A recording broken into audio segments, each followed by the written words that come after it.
Hello, my name is Wagner. I'm a chair professor of social media at the City University of Hong Kong. Over the last more than 25 years, I've looked at how information technology can improve the decision-making and problem-solving of people. And this has been a fantastic time. And I think really in the time since the late 1990s, or probably even the early 1990s, we have seen enormous developments. One of the key developments, of course, have been the World Wide Web, 1993, and with it, the promise of bringing together the intelligence of many, collective intelligence. People have always relied on collective intelligence for their decision making, but that used to be local. We just asked a friend nearby on their advice, or a group of friends, or we followed the crowd to places which seemed desirable. But suddenly, with the advent of the World Wide Web, collective intelligence became global. Communication costs were driven down to nothing, and so suddenly we could talk to a large group of people and could really rival through the collective the intelligence of the best minds in the world.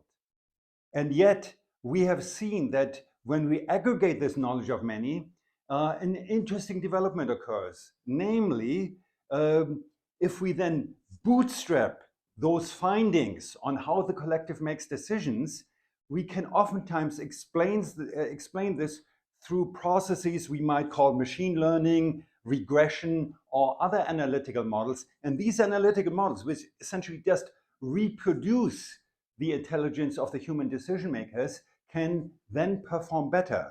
We might say, how is this possible? And it is because it takes on some of the idiosyncrasies of our human and very human decision making. And so that's what has created a whole new world of people competing in a way against themselves as their knowledge has been encapsulated into artificial intelligence, which is just so in recent months has taken another dramatic move forward through these large generative AI models, which now truly rival the intelligence performance of many. And some people even call them as intelligent as really what we used to refer to as knowledge workers. So where do we stand now? And I really believe we stand at a very interesting time. Namely, we still, as humans, are the creators and also custodians of a lot of the knowledge. A lot has gone into these large language models. Oftentimes, at this point in time, the entire public net. But so much of our knowledge is still private knowledge. Oftentimes, we refer to as tacit knowledge, situational, which never finds its way into these large storage sites. So my belief for the future will be that actually we come to a almost surprising result, namely that we moved from individual knowledge to collective knowledge, then to artificial intelligence, and once again more to an individualized knowledge where my or your specialization in niches becomes of very high value. I refer to that as artisan knowledge. So specific knowledge that only we own, and we never really encoded it. It shows itself in our practices, in our work, but we don't necessarily explain it to others, or we'll train others in this knowledge through a form, you might say, of apprenticeship. And this may, in fact, be the knowledge that at the very high end then competes and outcompetes the AI, which now really operates at strong performance at a lot of basic tasks we originally thought were typically the domain of people. And so an interesting development occurs, namely, as I mentioned, this shift from individual group, collective AI, and then again to more individualized.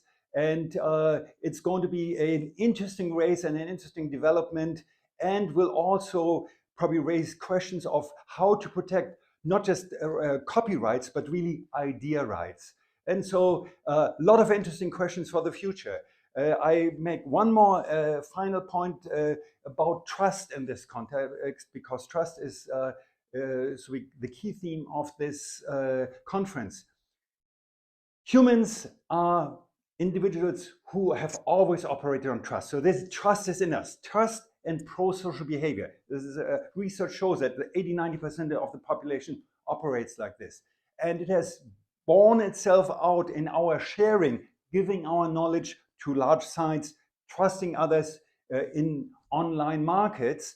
And this will continue in the future. And it's going to be one of the cornerstones of growing as a collective. But we will recognize that some of our knowledge we may keep, quote unquote, in our pockets or to ourselves, because we will also want to maintain some of our competitive advantages against all these forces of technology. Thank you.